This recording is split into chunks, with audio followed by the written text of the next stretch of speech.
Hello, everybody. I've got Rob Thomas here, and I'm just riveting to get into this artist spotlight with him. Rob and I did an interview a little while ago, and his interview continues to roll through my mind. This guy has an epic career. He's had an epic career. He had an epic start into tattooing, and I couldn't wait to get him on to do one of these artist spotlights. So thanks, Rob, for coming on today. Oh, you're very welcome. Thank you for having me, and Yeah, I appreciate it. you know, people are going to be blown away as we get into this interview here because you've certainly have a lot of experience with some real heavy hitters. So let's go back to the beginning.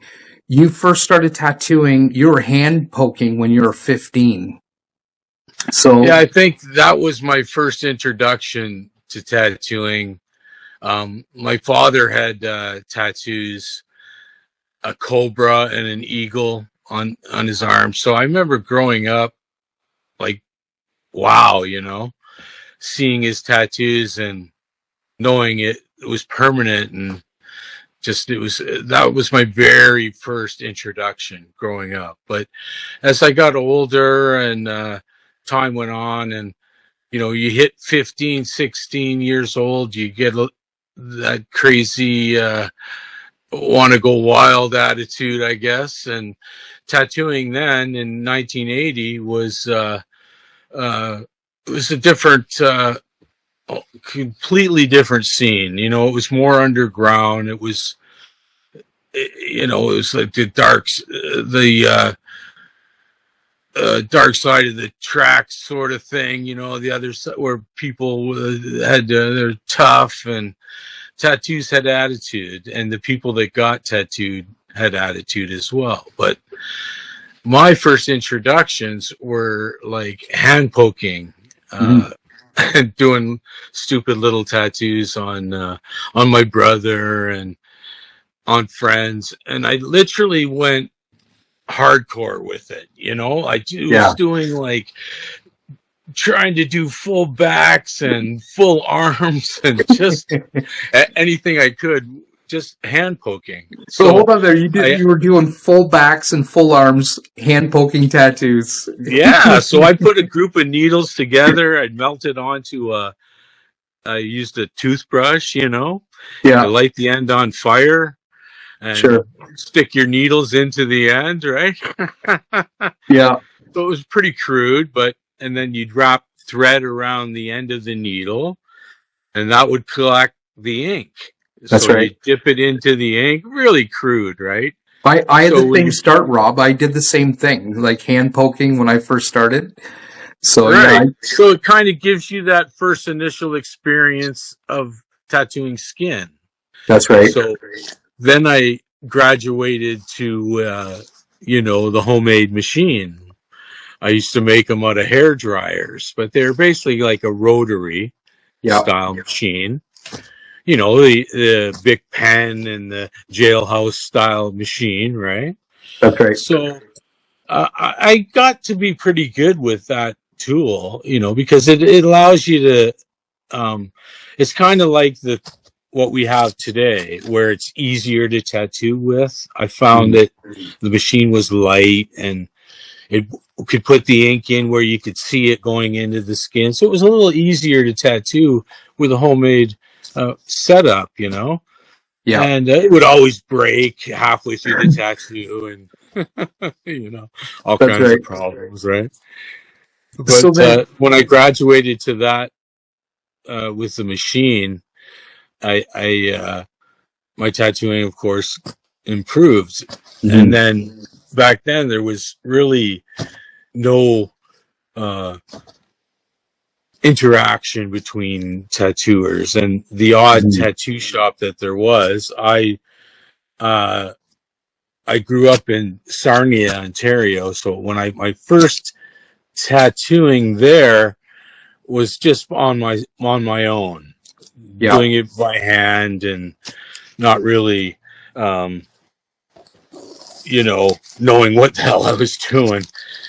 Later on, 15, 16, I think I moved to Windsor. Okay.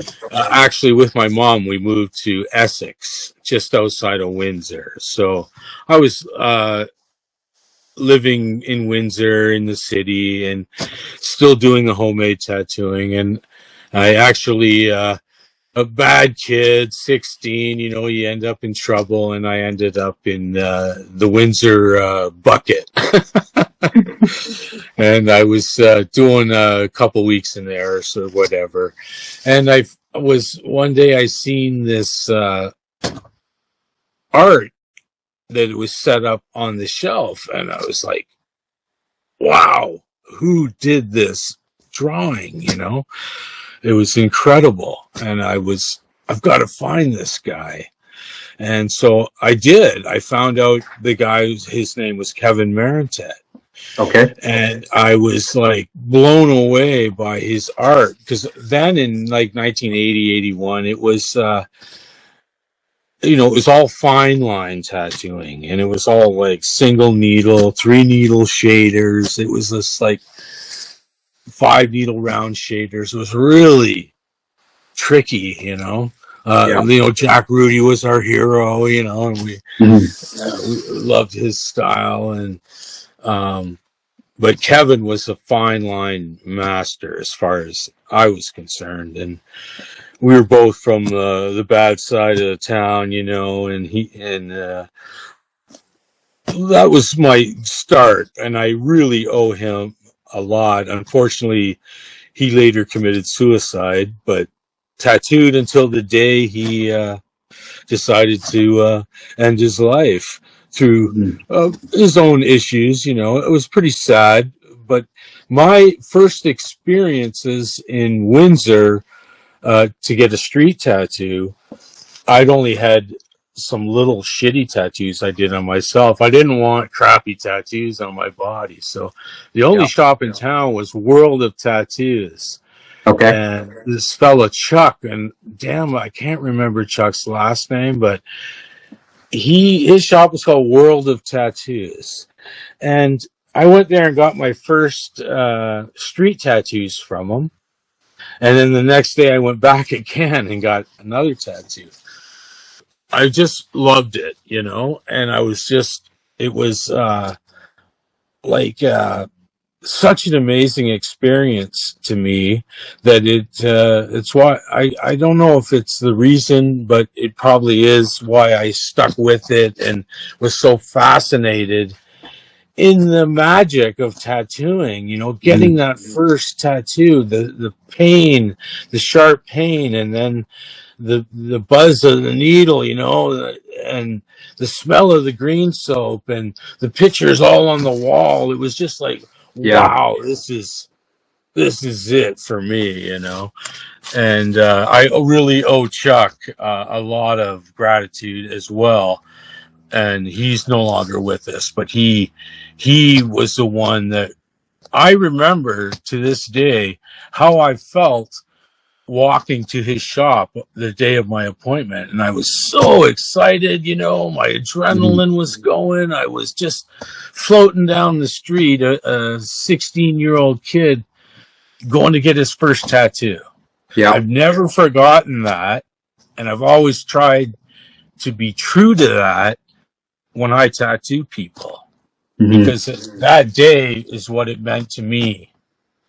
And that's why I'm a tattooer today. So I guess I owe him a lot for turning me on to that experience. I'd already tattooed, and then later on I worked with Kevin, So Kevin was my main influence during that time.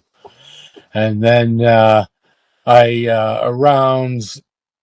would say 87, I moved to British Columbia. My girlfriend, my stripper girlfriend at the time, who I loved very much, she was pregnant. I was living in Sarnia. She was 8 months pregnant, and I was like, we got to get out of here, Yeah, we got to go west. I just heard of, this place Kelowna that I just heard was paradise, and so we've gotten on a bus. You could go anywhere in Canada in that time for $100. Yeah. So me and her jumped on a bus and we went to Kelowna. So my daughter was born in Kelowna, and then I tattooed there. I was the only one in town. Hmm. There was a guy named Vince Rocco that was here who was a really good tattooer, but he was only here a year. I didn't meet Vince, but his shop had just closed. I ended up buying his tattoo sign Okay. and used it on my first street shop in Kelowna, and then tattooed around town, a few biker shops here and there, into motorcycles, and it was happening, but the magazines started to come out around the same time, and conventions, and Hmm. I remember the first tattoo magazine. It was put out by Easy Riders, and they used to feature in their magazine a section of tattoos, like a page or two of tattoos. And Yeah. later they put a magazine together, Tattoos for Men or something. And it blew my mind. It Hmm. was what really set me off.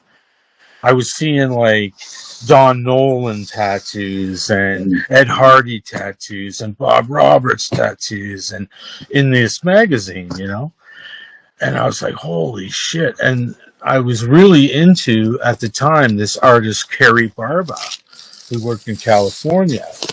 Yeah. So I had a friend that moved to Hollywood to further his career in he was an artist, but he was into like silk screening. So he invested some money so he could move to USA and further his silk screening career. And so he called me up one day and he's like, where would I go get tattooed? Well, I'm down here. I said, go see Carrie Barba. I love this woman's work. She's incredible. And he did. He went out and got tattooed by her in Anaheim. Her shop would have been Twilight Fantasy then. Yeah. And she was like, oh, wow, who did these tattoos on my friend? And she's like, oh, Rob Thomas back in Canada. And she's like, wow, they're pretty cool. If he ever comes out, tell him to call me. And so he called me up on the phone and he told me this. And I was like, what? You're kidding me. He's like, yeah, she'll give you a job. She wants to meet you. And I was just like, wow. So Your head must have been just exploding I was when you blown heard that. away. I Yeah. couldn't believe this. So I ended up going down to Los Angeles, and I went out to my friend lived in Hollywood, so I would just take a bus out to Anaheim Hmm. and to work. The day she wanted me to apply, she said, "Can you bring somebody to tattoo?" I said, "Yeah, my roommate Rob, who another friend of mine from Canada, was Yeah. out there uh, doing music, and he was in that. So I brought him with me, and I wanted to like impress because like the whole shop was standing behind me, Sure. like Yeah. behind Carrie, watching me, and it was just like so nerve wracking. I was Yeah. like, No "Holy pressure. shit!" Yeah, like no pressure. So I just took the machine, turned it on, and they're like, "Aren't you gonna drop stencil them or draw?" And I'm like, "No." And I just started tattooing my buddy, Yeah. and I did like a demon face and skulls and shit. And everyone was blown away because I just freehanded it with the machine. Sure. Yeah. And they just went. Carrie's went, well, obviously you know what you're doing. You start tomorrow. So I Yeah. got the job. So I ended up working with Carrie for about a year. And then they opened a shop in Hollywood where I lived. So I was like, she said, you want to work at our Hollywood shop?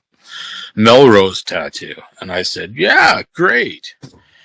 So I started to work in Melrose Tattoo, and I worked there not with anybody. The only guy I can think of that I liked was Robert Atkinson.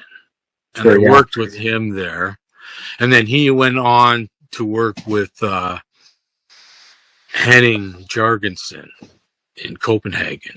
So Robert took off, and then I was kind of like working with like 1 year, 2 year, all Carrie's apprentices.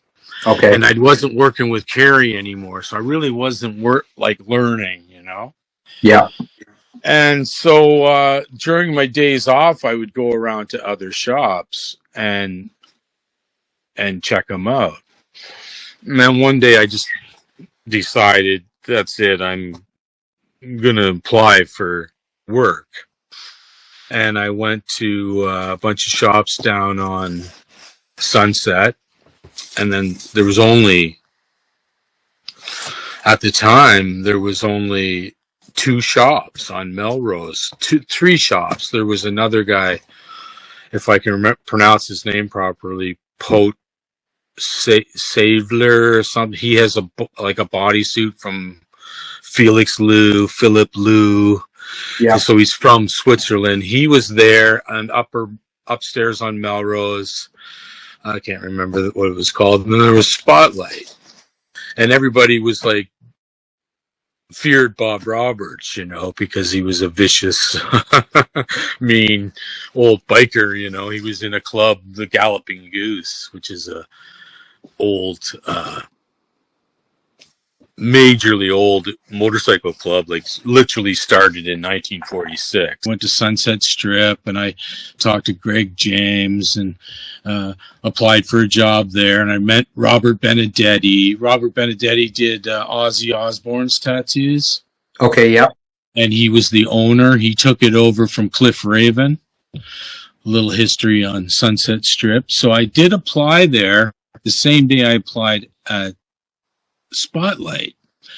But what had happened at Spotlight, a little history here on, I think, how I got this job really is I had went in to get tattooed by Bob. He wasn't in, so I got a small tattoo. I don't know if you can see it, just on the back of my arm. It was like a Hanya and the skull by his son Charlie. And me and Charlie just hit it right off. He was a really cool cat, and he was like been tattooing there for most of his life. I think since he was 15. He was about 21, 22 at the time. I was 24 at the time. Sure. Yeah. And, so went there, got tattooed by Charlie, and then where I lived on La Brea and Sunset is right across the street is a famous bar called Girls. Motley Crue shot their video there. Okay. Yeah. And it's La Brea and Sunset Strip. And I used to go there and hang out, or if I had clients, I'd take them there after if they wanted to go out, see the city, if they're from out of town or whatever. And I partied there as well, 24 and living in Hollywood. It was a great time. And so I'm in there one night with my buddy, just came in from out of town, from Canada. And he's quite a flashy guy, pretty crazy. And we're in there, been partying for a few hours, and I see Bob walk in with a couple guys that turned out to be his clients from Sweden, a band. He did a lot of bands, and so that was our mutual thing too. We loved music. So anyway, I was telling my friend, that's Bob Roberts over there, man. I'm just got a tattoo. I want to get tattooed by him. And, I just love this guy's work, and he's a legend. And so I started sending shots of Jack Daniels to his table. And we're partying pretty hard, me and my friend. And we got all the dancers sitting at our table, and we're being pretty loud and drunk and crazy. So you couldn't help but, so Bob comes over and says, I'd like to meet the guy sending me these shots. And I said, hey, that's me, Bob. Do you mind to join us? So he sat down, and I was just thrilled. I'm a little shit-faced at the time. So I was just showing him my tattoo I just got and how I want to get tattooed. And this is my buddy, and I did his back. And Yeah. Bob I did a big Viking Conan type back piece and all black and gray. And Bob was like, yeah, I could really use a guy like that in the shop that does this style, you know? And I was like, that registered with me, you know? But I was so friggin' drunk, I just ended up staggering across the street and went home. I just lived down the street. So my friend ends up bringing Bob. I've just passed right out. I was out of it. Got home, out cold. My friend brings back Bob to my apartment because he's staying with me, and he's partying away with Bob, and they got into this, that, and the other thing. And before you know it, Bob was like, Jesus Christ, I think I'm having a jammer, you know? And my friend's like, holy shit, and drove him to the hospital, you know? So a couple days later, I end up going to Spotlight to see Bob, you know, book in my appointment with him for my back. I told his son.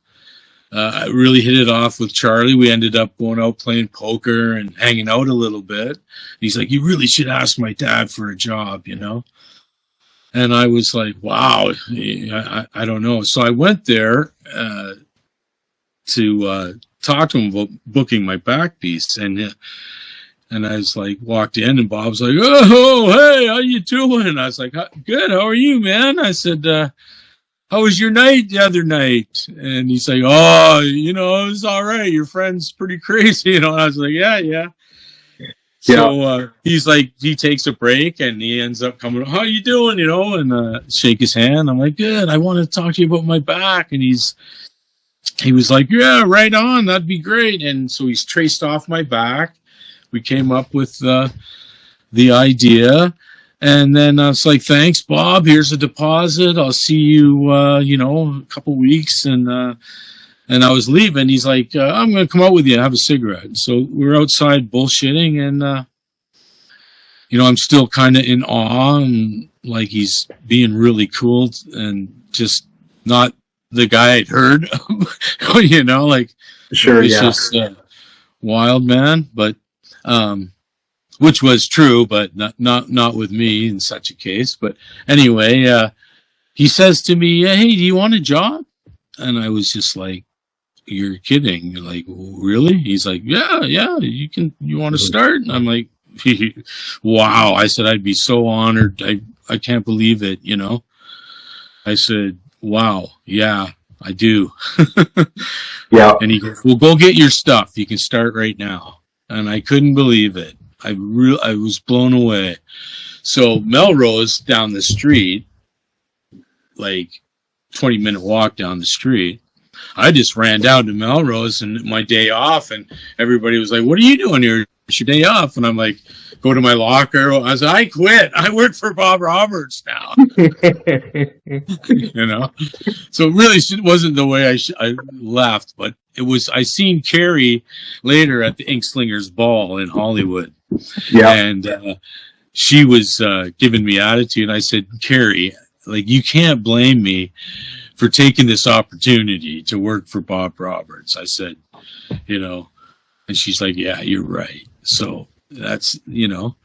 Yeah. And so ended up working for Bob for like 3.5 years, almost 4 years, which was, to me, was going to school. Like, it was, I was still using like round shaders, and like, I didn't even know in 1990 what a Magnum shader was. Mm-hmm.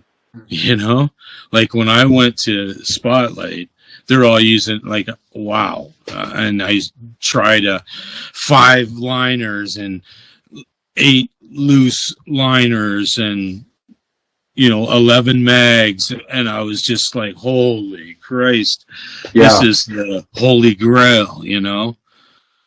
And that really had to have taken your work up so many levels. My work did elevate incredibly because I could pull off, because I remember seeing these tattoos in magazines, and all I knew was there's no way I can ever do a tattoo like that. Yeah. I don't know how, but I got to find out how, Mm-hmm. and that's what drove me to go to LA. And I had the opportunity with Carrie, which I'm grateful. Like, I worked there a year and I did learn a ton, but not really. Like, it was like, oh, I get my machines here, I get my ink here, and that's that. So I was learning where to get your gear and what the proper gear. Mike Malone was building me machines, and Colonel Todd, and I was getting machines from these great builders, Yeah. and learning about machines. Everybody was into the coils. There was only coils then, and it was learning on a good coil machine built by a legend, was That's right. Bob used Paul Rogers machines, and Paul Rogers built his machines, and whatever year, with Bob, it probably was, early 70s era, and those machines Bob used till the day I left. Like, he used them every day, and they, and he'd go, here, try this, and he'd throw me machines, and I got the pleasure to use Paul Rogers machines, which was incredible. Original Colonel Todd's, Mike Malone's, Sailor Jerry's, and I was purchasing machines too, getting a decent machine collection. But most of all, Bob was working like 6 days a week. So I got the pleasure of watching the man tattoo every day, and learning exactly how he did things. He was old school, So What was the catalyst that had you leave Bob's shop and come back to Canada? Oh, okay. So basically, I never expected to ever leave Bob's shop, but my daughter that I brought to Kelowna with my pregnant girlfriend was having a lot of issues, not getting along. Like, the mother was, it wasn't working out. So I told Bob, I got to go back and, rescue my daughter, who was 6 at the time. Yeah. She's now 36. But she was 6 at the time, and she needed me. So Bob, who worked for Ed Hardy at one time, they worked at Realistic with Leo Zulueta, Chuck Eldridge. Yeah, and anyway, Bob was given a 2-week vacation to go to New York to do some tattoos, and also he was in love with Pam Roberts, who he later married, and she was a painter artist living in New York. So he ended up going on this 2-week vacation, and he ended up never leaving. Eventually came back and opened Spotlight Tattoo on Melrose. So Bob had this thing about, if I give you 2 weeks vacation, you got 2 weeks vacation. Yeah. So he gave me 2 weeks vacation, and when I came back, I had to stay, and it wasn't the way I wanted to leave. But when I finally reached out to Bob, it was just, I was gone too long, and he understood, because he has a daughter and a son. And anyway, so I took Tamara, my daughter, took custody of her and raised her pretty much ever since. I then stayed and opened Ritual Tattoo in Kelowna. And so what year was it that you opened up Ritual in Kelowna then? It was 1994. 94. Okay. End of 93, 94. Yeah. Yeah.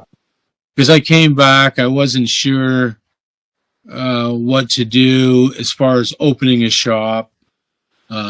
but I figured, I just spent a lot of time at tattoo school with one of the best. I think I had enough education and skills at that time to make it work, and it did work. The shop was there for 20 years. Yeah.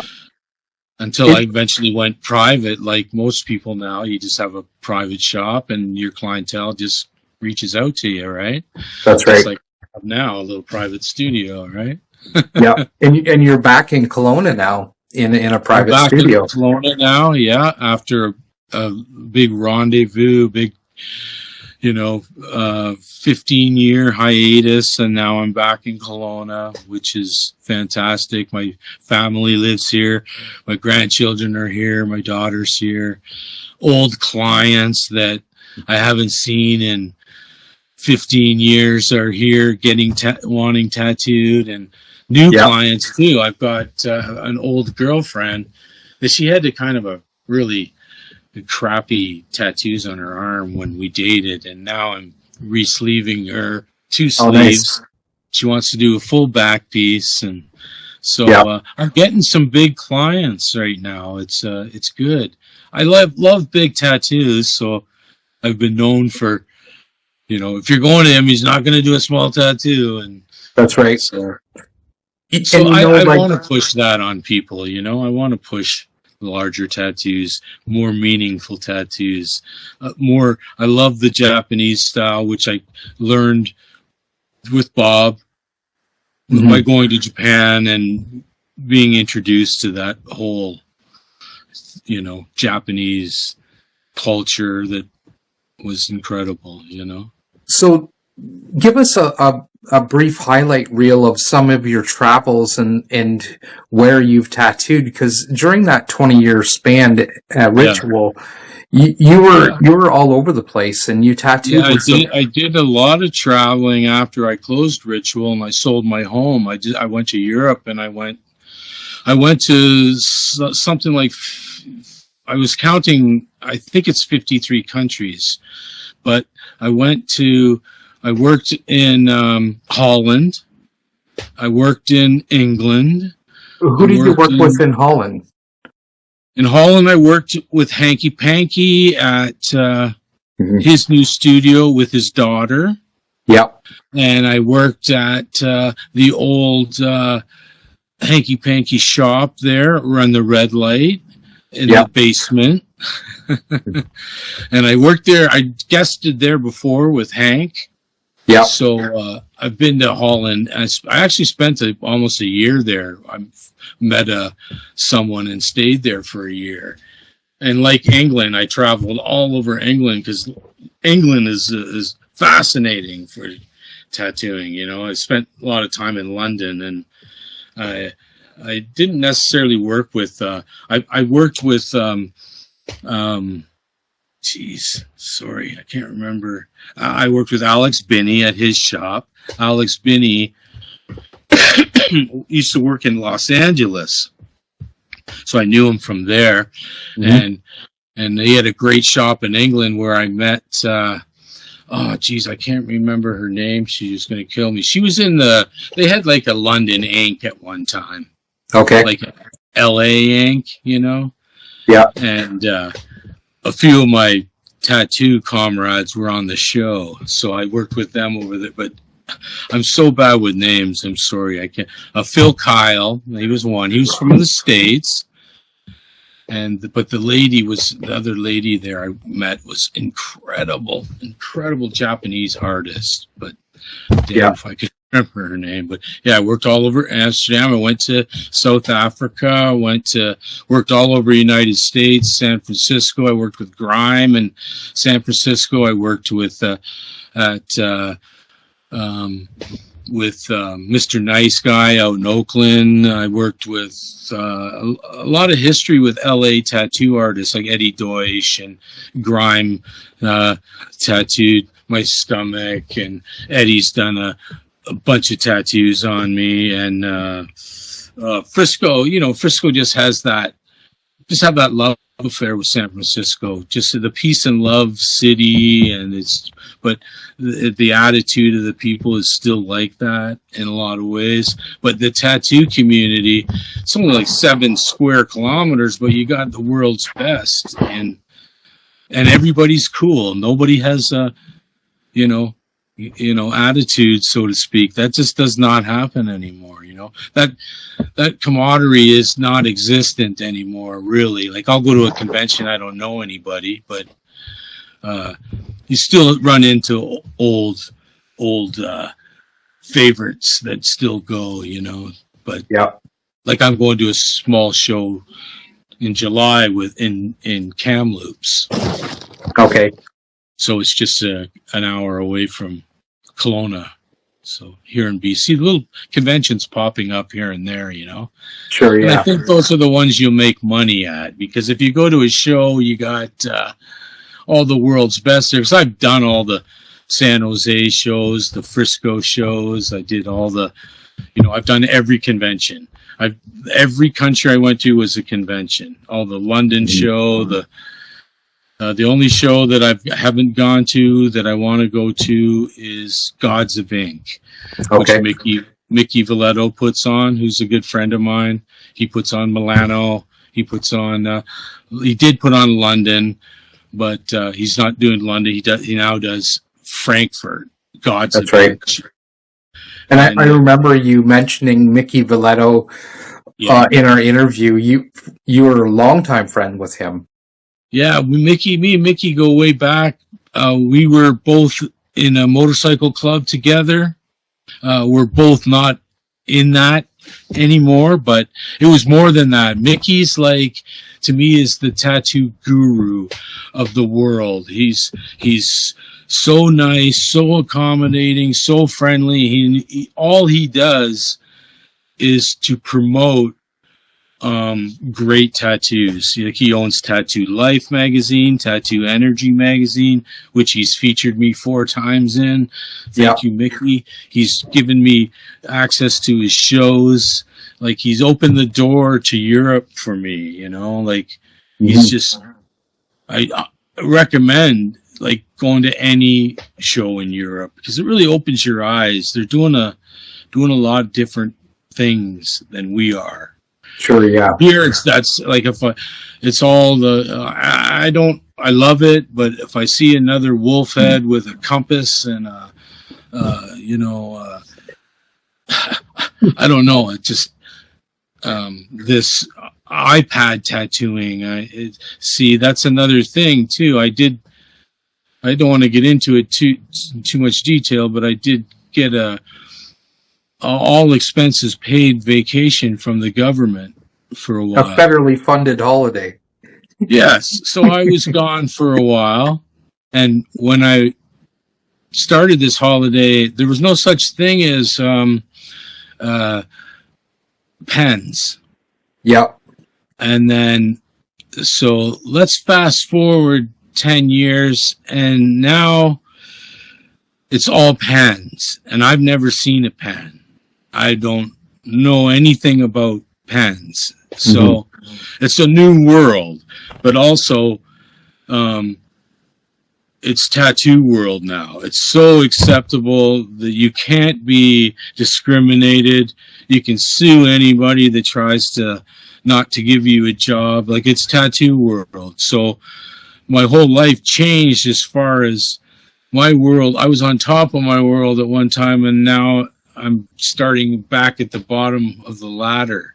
Yeah. And these kids today are kicking ass. They're doing tattoos I never thought possible, right? So tattooers never shared ever information. Only it started getting that way with when conventions came along and magazines and TV shows, and more information was shared, like easy information that really some of us worked hard to get that, learn that. You really had to, dig deep to get that knowledge. And you wouldn't get stopped. You just had to really search it and really get the right person to show you. Luckily for me, I think I always had a skill level in the art department.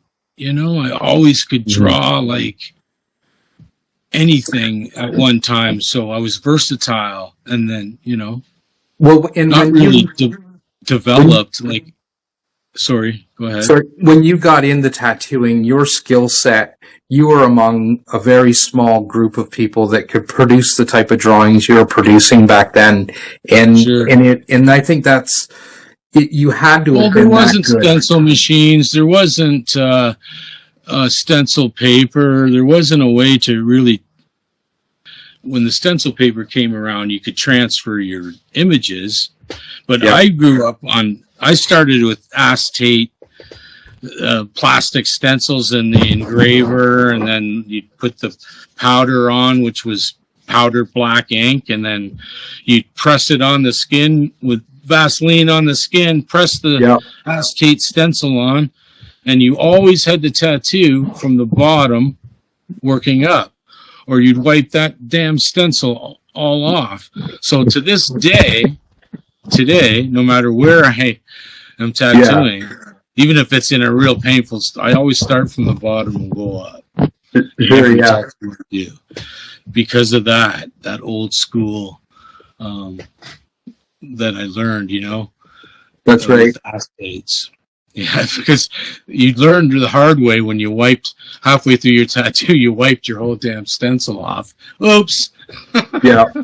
Do you have any final comments or remarks? We could sit here for 3 hours, Oh, 10 for hours sure. chatting, but is there anything that, any final thoughts on your You know career? what? I still love tattooing, and it blows my mind what's happening out there. A lot of great Canadian tattooing, like, you know, James Tex just won it for us on the Ink Master, you know, like he's an incredible influence on everyone, you know, but just, I still love it, and I still believe in the magic, you know. Yeah.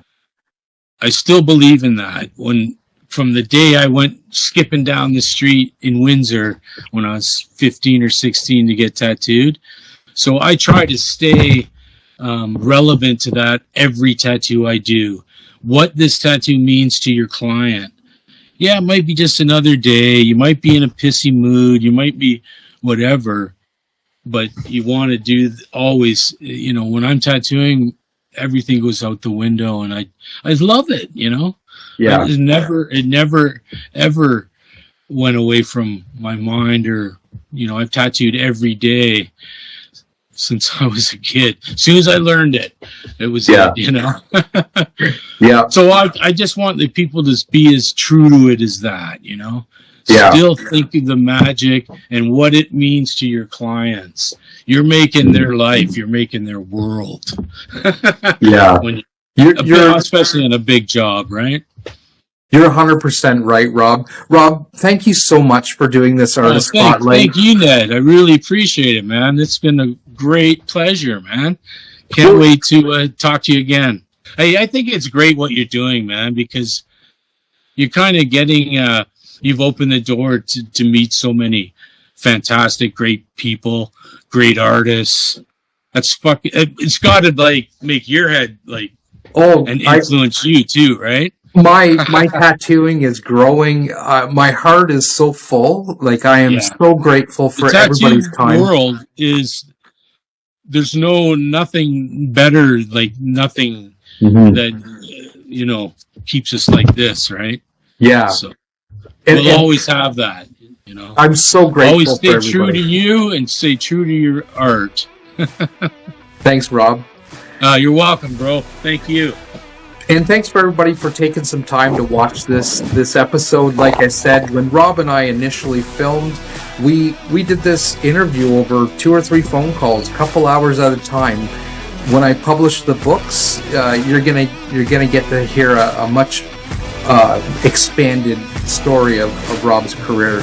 He's an incredible guy. He's got a lot of heart for what he's doing, and he was certainly an early influencer on tattooing. So if you're in the Kelowna area, check him out. He's an OG, He's worth going to see, and I appreciate you, Rob. Thank you so much. Hey, thank you, Ned. I appreciate you too, bro. You're doing good things for the tattoo world. Thank you.